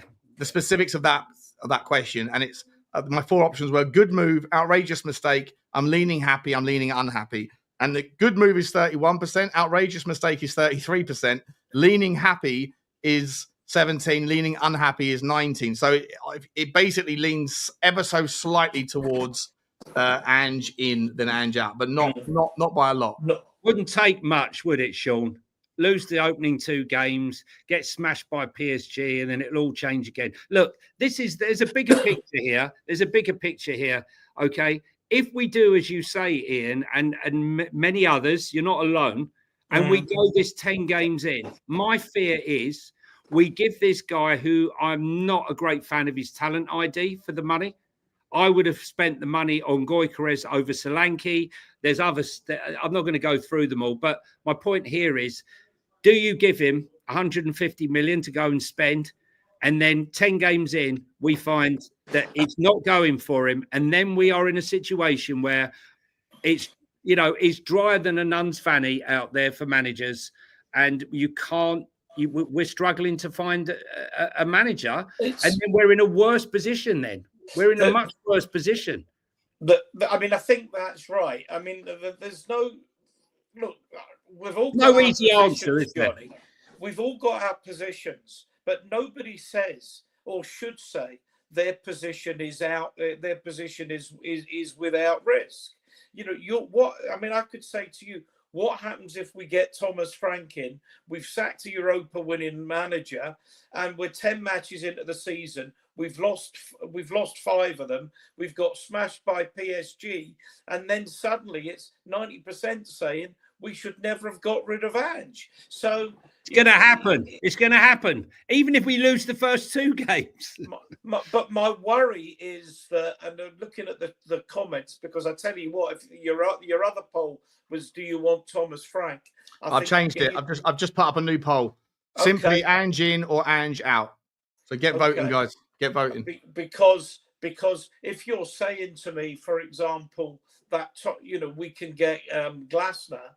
For me, if we were to get Glasner, I would be a lot more relaxed about Ange going than I would be if we're getting in Thomas Frank, because my fear is that's actually a downgrade. We're replacing a serial winner with a mid-table mediocre manager. And a couple of people said he actually lost 19 games. I don't think the season just gone, the one before that. And we're sacking a manager that's lost 22 but won a cup. We can all make the statistics work for our arguments, Sean, and I think that's it's part of the fun. And 65% of statistics are made up on the spot. I'm just not persuaded that I want to. I mean, I'm an Ange fan. Johnny knows, like, he's lived in Glasgow and supported Rangers. I still live in Glasgow, support Celtic. I'm a massive Ange fan, the way he tries to play the game. I know, don't need to rehearse the arguments. Some of the football's been awful. I don't know what happened to the Ange ball that we had in the first, 10, 12 games of... he got found out, mate. Before. That's all it was. He got found out, Yeah, well, he did get found out, but he still kept trying to play an open game. There's different ways of playing it, which is actually why I think with the squad that we've got, the players that we've got, and particularly if you want to rely on the fullbacks, Glasner would really work for me. I don't think he only plays with the three up front. You know what's interesting about Glasner? Right, there's a couple of things. First of all, people are writing off that whole story, and I've said it as well. Like, the guy basically said, he did say, I'm 99% staying at Crystal Palace. And then everyone was like, well, that means he's not available, so let's move on. And then that changes the Ange swing, right? I mean, I'm going to come to the initial stage of that poll in a second. But ultimately, he's still employed by Crystal Palace. Yeah. You're not going to say, I'm open-minded to a new move. You're not going to do what Harry Redknapp did, twerking for the England job throughout his last year at Tottenham. You're not going to do what Pochettino did in the Champions League final press conference, where he was saying, I don't really know what I'm not sure I'll stay here. I forget the phrase he used, but it's basically, what more can I do? And so, like, he's just playing a bit of politics, right? He's leaving the door open, maybe for a move. As I say, his mentor, Reutinger, came out and said, as I understand it, he's going to land at Tottenham, right? So, and this was before Tottenham won the cup. No, sorry, this was just after Tottenham. No, was it? It was before Tottenham won the cup. So I'm like, maybe people are writing off Oliver Glasner as unavailable purely because of that statement. But in reality, like, you're not going to say when you're still employed by one job publicly that you want another job, are you? So, like, maybe we shouldn't be writing off the Glasner story. Just quickly before I come back to you on that one, Ian, I just want to update where are we up to. We've got 260 votes, and it's 62% Ange out to 38% Ange in as we speak. Oh, well, that's changed dramatically. I haven't voted yet. If I put my vote in, it'll obviously change enormously. But it's because you gave so many. Look, I've got to be honest with you, right? Glasner, I think Glasner was number 5 on my list after his Frankfurt stuff, and being a Rangers fan, as Ian said. They're not my main club, obviously. Spurs is my true love, but I adopted them. I got some stick for saying I support 2 clubs. Well, you can't move to a country and love football. Well, that's what I'm saying. I mean, I couldn't get down to Spurs, so what do? And I just happened to befriend David Robertson, who happened to be playing for Rangers. So, that's how it happened. But my point here was that Glasner, for me, I think Spurs spoke to Glasner at some point, very vaguely spoke to him. So I would be over the moon if it was Glasner. If you're asking me, Glasner would be my 100% my first choice. I can see how he's improved players. I see how he's taken on young players and improved them. And he's taken on experienced players and made them better players by their positional sense and all the rest of it. So for me, I welcome it. I think unfairly or not unfairly, Thomas Frank is sacked before he's even kicked a ball. If he is the man, I mean, that's the way it is, unfortunately, because of the trophy situation. But I think Oliver Glasner would definitely get more leeway to do his work than Thomas Frank. But saying that, if Frank came, like I said, he would definitely be working with Archie Gray. He's definitely a fan of Eze, and he obviously might have a chance of bringing Buemo if he had a word with him. If it's happening, and let's be honest, I reckon the conversation with the managers has already happened. As we used the analogy, Sean, the other day, or you did, all of the guys are at the disco at the moment, chatting up the good-looking birds, and Spurs, unfortunately, are at home waiting for an Uber driver. And right now, Ange's busy. We need the driver. We need to get down at the disco quickly and start looking and picking up all the pretty birds, because all the nines are being taken, mate. And I mean that literally as well. Like Blajovic is going to fucking Forest, for fuck's sake. We don't want to be left with the Munters. No one wants. Are you talking about Spurs or you? What's that, mate? Was that Spurs' story or yours? It's a bit of both, mate. Little from column A, little from column B. Let me. That's why I want to pick up Lee here. Shout out, Lee. How you doing, mate? He said, whether you're Ange in or out, how disrespectful is it by the media reports to report these rumours while the guy is trying to have a holiday with his family, unless you already know this was coming? Knows this was coming. I just want to ask you guys, right? If you're Ange Postecoglou, do you mind if you're sacked? You're getting a £7 million payoff. I couldn't give a shit, mate. Plus a bonus for winning the Europa League. Got a $2 million bonus. Look, mate, honestly, he sat in the press room. Go and find the clip. Someone out there, go and find the clip. Send it to Sean, where he says, mate, I don't care. I'll get another job. Well, that's the thing, right? So he's going to get a £7 million payoff. And if in the back of his mind, right, at some point when he's been kicking the floor, looking at the floor and kicking the turf when we've been 2-0 down against Ipswich or whatever, and he's been, do you think at any point he's gone, shit, like my system isn't working? Like at any point has there been a shred of doubt in his own mind about his own philosophy at the Premier League level? I know he'll never admit it in real life. Obviously, you could infer that he changed his way and he wasn't who he were, so he gave up on that whole that micro hill that he died on. But ultimately, could him being sacked, is that a brilliant get out of jail free card for him, in that he gets his payoff and then he doesn't have to fight and prove himself anymore, but he leaves as a hero in the eyes of many? Are we sitting there thinking this is outrageous and disrespectful, or maybe in the back of his mind is he secretly hoping he gets sacked? Well, what I would say is if he's going on holiday, let's be honest, this question has been hanging over long before the final. Yeah. So what I will say, as from a human being and a man point of view, if he's gone away not knowing his future, that is really poor. Given the speculation that will know as we see now. I mean, what we know and what actually he knows are two different things. He might already know what's going on. Hopefully he does, one way or the other, because for him to sit on the beach, whatever, and then everywhere he goes, he's looking at papers with his crust on it, saying, is he going to be in or out? It's not fair. It's not good. And it's poor management from Levy or whoever's doing it, because they're supposed to be top businessmen. You make that decision. As we've all said, they shouldn't be swayed by the 90 minutes. It should have been, right, this is what we're going to do fucking regardless. And he should know that before he leaves the club, going on holiday, right, you are gone, but we won't announce it till after your holiday, but you know your future, so you can go and plot your next move or whatever while you're sitting on a beach, or just get over it, whatever. But for him if he does not know and all this is going on, it is really poor. And it's a bit disrespectful. The fact he has won a trophy, he sort of deserves, I don't rate him as a manager, but he does deserve that clarity. Just now, I've literally just been blocked by Paul O'Keefe, I think. I don't know what I've done or said. Paul, if you're watching, I don't know why I've not mentioned your name, bro. Fair enough. I mean, to each their own. He's obviously an Angino or something. I don't know what I've said that requires a blocking. But finish the point. He's not going to be poor out of it, is he? And he probably will get another job. I don't think he'll get a job at this level again, not unless he has a real 180 about his tactics and the way he approaches clubs and fans and everything else.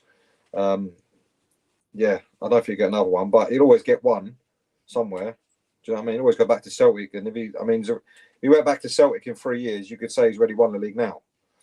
So you already know he can start building the rest of his cabinet for more winners' medals. But he should know. He should know by now. It'd be really poor if he doesn't. Yeah, well, I think we're going to live to regret the day we sack Ange. I'm sorry. I just think. How can we improve? Well, hang on. Let me finish, Johnny. Yeah, go on. Sorry. More importantly, I think more importantly than that, we're going to live to regret the day we sack Ange and bring in Thomas Frank. That's my view. We can bring this back if we don't know. Listen, look, we're surmising, okay, but you're right. It's very hard. I mean, I don't know about you, Pete, but how do we improve on 1 point per game average over 38 games? I take finishing 17th every season if we brought a cup home. I've got to tell you, I'm not sure. Listen, for someone who goes home and away, Ian, right? Yeah. Okay. The thing that angered me most was hearing that comment in May that he gave up in January, right? Well, can I have a rebate, please, on the hours spent driving up and down, driving to Liverpool for a semi-final and not turning up, driving to Aston Villa and having that farce. I can go on and on and on. I only went to Wolves away to see Matthias Cunha in the hope that Spurs might sign him, only to find out he didn't start. And then when he did come on, he destroyed us. It's very galling. And I think, I understand. I'm not saying fans who can't get to the game or don't go away are any less of a fan. Mm-hmm. But to the 3,000 or so on average that travel to away games, to hear those comments that we gave up the league and we had no interest in the league from January, I think it's a disgrace to actually even that to come out of your mouth. Yeah. Henry feels, because he probably paid twice for everything. So he got double the money in. Yeah. Henry's still looking for his passport. He's shacked up with Helga whilst he's waiting for a replacement to get. Right, guys, let me last couple of stories. So I just want to pivot just sort of finally, and then we're probably going to move over to Football Inc. a little bit earlier than scheduled, guys. So when this show finishes in about 15 minutes, stay there if you want to. Yeah, go on. What are you saying? Oh, yeah. We're going to move over to Football Inc. and talk about all things football. There's a bunch of stories over there, and we are going to be talking about Tottenham as well in it. So if you want to come over and join us, then just stay there. But no doubt is the answer to the question that's just gone up. Would I be happy with 17th in a League Cup? No, but I take your point, and I think you know what the point I'm making. Sorry, Sean, I interrupted. Go on. That's all right. Sean, is that pure vodka to settle the nerves? Well, I'm a little bit rattled by Paul O'Keefe blocking me in real time. I don't know why. I used to enjoy his tweets and our interactions. At one point, we were mates having DMs together. Now he obviously doesn't like me no more. What did I do? Anyway, past tense, Sean. Past tense. Yeah, them overtures. It's the clickbait headlines he doesn't like. Let's get back to this. I want to ask you this because there's stories out today. I know, Johnny, you're a little bit too close to this one, so you might not be able to shed any light either way, but maybe talk about it from a fan perspective. But according to all reports, here's the story I spoke about this morning, and I want to, if you let me just run with this kind of conspiracy theory for a split second here. So the story that I've read is that Eze, in some reports, is saying that Eze has already started conversations with Tottenham, or at least, I know you can't jump in, Johnny, but this is nothing to do with Johnny's take. This is what I've read elsewhere, that Eze and Tottenham are in talks. There's another story saying that Tottenham don't want to have to pay the £68 million release fee in one lump sum, and so are going back to Palace and saying we'll do a player plus cash swap. And the three players that are potentially offered, according to reports, don't know if there's any truth to it, are Rishi, Bissouma, or Solomon.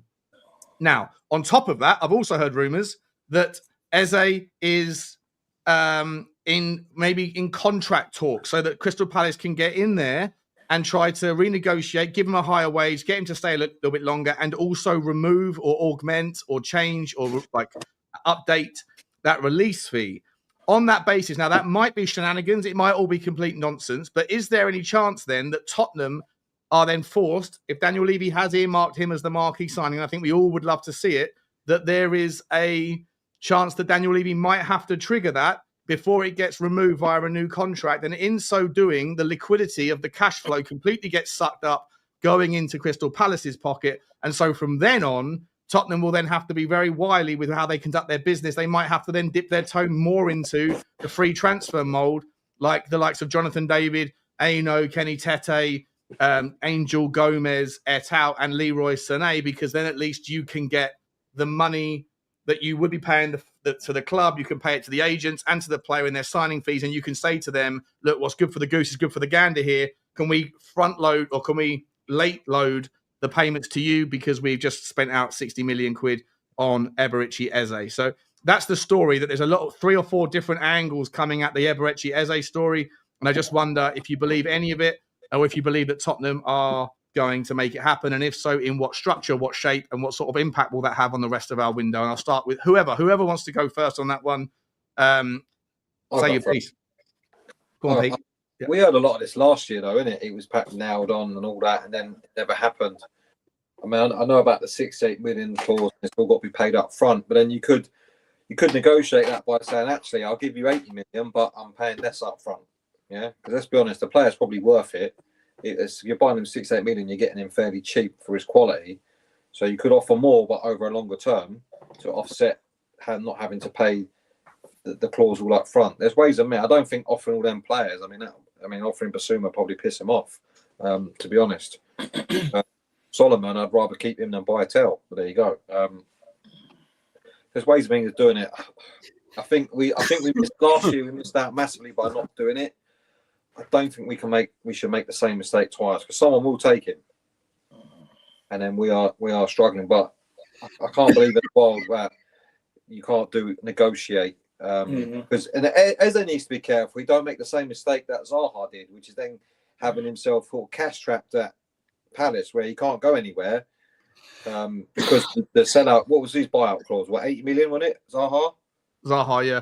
And no one would pay it.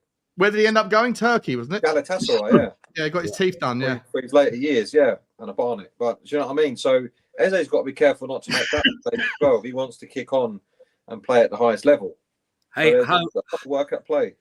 Hola Spur, let me just tell you, right? I know you did a lull. There is absolutely no chance of him coming if Ange is here. Okay, I've really binned him off on it. So what's that?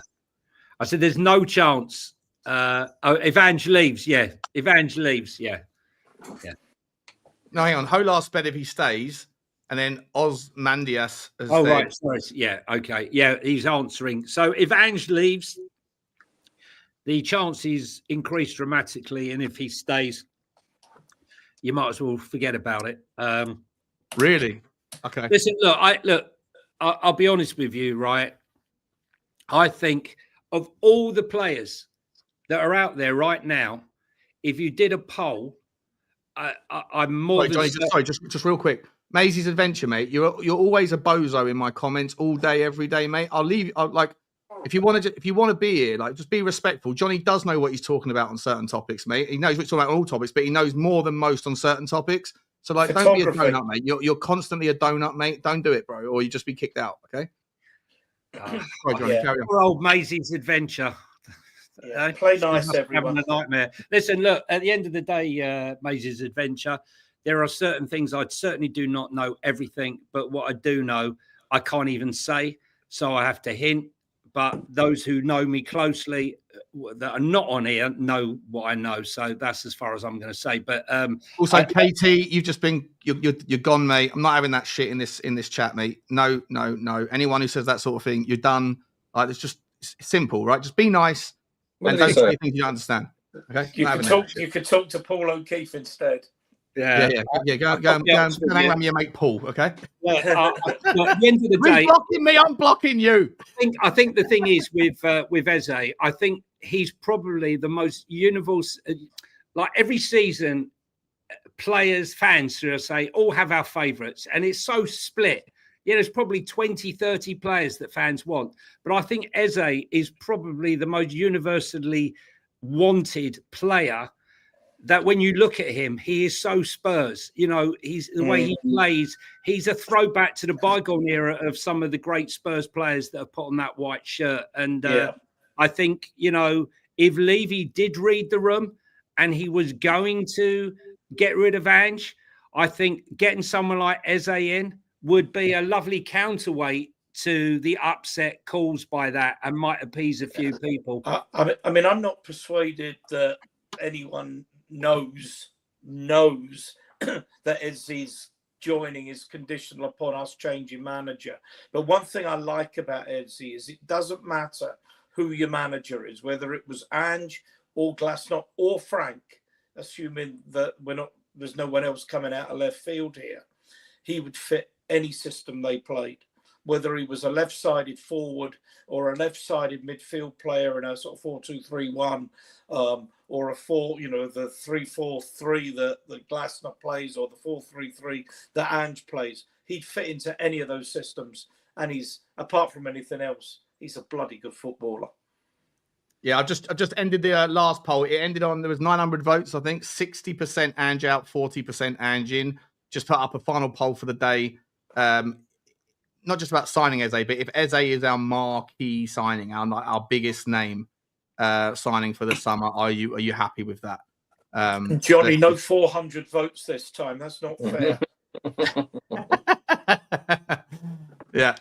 Let's move this on that. So Eze, I think we can all, well, hopefully we'll agree, but I want to get your takes quickly on a couple of the big names that we're linked with. Obviously, Leroy Sané, I haven't got your, I know Johnny's take on it. I still want to hear it again, Johnny, but also Ian and Pete, I don't know your takes on, or at least we haven't heard them publicly, on Sané. Do you guys, do you think there's some truth to it, or do you think that Bayern Munich and Pini Zahavi are all just playing kind of 4D chess to get more money out of Bayern Munich? That was Johnny's, I think, assumption before. I mean, the story's out that I read this morning saying that it's done. It's a base that guy Santi saying it's done. It's just not. It's not done. It can't be done until next week when people get back from holiday. But in a nutshell, it's all agreed. Sean? Leroy Sané. That's done for Tottenham. Well, that's what that Santi said. Yeah. He said it's very real. It's basically agreed in principle. Pini Zahavi wants to go to Tottenham. He wants to come to the Premier League and he wants to stay in London. And it's essentially all agreed. It just won't be formalised until next week when they get back from holiday. The story was that Bayern. This is what when we're dealing with speculation, that Sané was offered 350,000 to stay at Bayern. Now we're not paying anywhere near that kind of money. Exactly. But so that I would be sceptical about that unless he's coming for 250,000, and that's more important than the extra £5 million a year, because we can all go give up £5 million a year as salary. Let's be honest, he says, tongue in cheek. I would love to see Sané. I mean, there's a comment there, Chris. Hi, Chris. Eze and Sané down both wings. I'll take it. Sané and Eze and Sané down both wings. I'll take it too. Pete? Do I believe it will happen? I'm probably as sceptical as Johnny on that. It sounds like a lot of that. I've seen that before. Would I take him? Absolutely. That's a sort of, when we're entering this next realm of level of quality, we need players like that. Yes, he's 29 and that, but he's done it. He's got the experience. You can't legislate for that sort of stuff. I mean, look at, I hate to use them and keep using them as an analogy, but look what Arsenal did. Like, their upturn started when they brought in Jesus and Zinchenko. Individually, they didn't really set the world alight in terms of what they did on the pitch, but you talk to any Gooners, for what they brought behind the scenes in terms of the mentality across the club, it helped Arteta take them to another level, and they've sort of carried that on, and then they've escalated their signing since. So for us to be in the Champions League and have a player like Sané, I think will be immense. And you look at the young players we've got, who would you rather they learn from? Who are they going to learn from? You want a player like that, someone like an Odegaard, even a Yang or whatever he's called, coming in. Mikey Moore to a degree. Watch how a top pro does it at a high level. That's my trumpet. Get the shit out of me. I started telling me she's coming home. She's coming home. Seems like a good time to end. I think right there, guys, what we're going to do is we're going to move over. So Johnny and I are going to move over to football. You guys are more than welcome to join. We're not talking about Tottenham. We're talking about. We start 5:45, Shawnee. Is that possible? We can do, but that means that everyone that would come over is going to disappear. Well, you can do. I need you to send a thumb so I can send people over from my Insta. Yeah, well, I'll start. There's the link, guys. If you want to come over and join the conversation, we're going to expand it out now to to Tottenham as well, but it's going to be about United and everything else. There's the link. Have you put the link in the chat for your for Spurs Die Hard? I thought I had, but not. Can I just say, if I haven't, Sean, you've been invited on. I don't know if you can make it, but I don't think I can this evening, mate. I'd love to, but if I can, I will. If I can, I will. But with this story growing arms and legs, Spurs Diehards TTID 2100 9 o'clock British summertime tonight. We're obviously going to debate in this. Be great to see some of you, see some of the people I know that are on our show in the chat.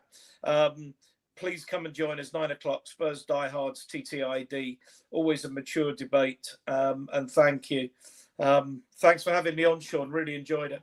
No, well done, Ian, mate. You put up a very strong argument why the Anginas can feel reluctant to get on board any change. And like I say, nothing's confirmed, but there's big Tavaleri is one of the biggest. So we're just waiting for a Fabrizio, I guess, comment on it. And if Paul O'Keefe does update, then let me know because I can't see his tweets anymore. Right, guys, we'll leave it there. Thanks, everyone. Thanks for the super chats. Thanks for the new members. Thanks for stopping by. And if you are interested, stay where you are. You'll get redirected across the football link. And Johnny and I will start that in a couple of minutes' time. We'll see you then. Thanks, everybody. Appreciate you all. Take care. Bye-bye. Bye-bye. You want us to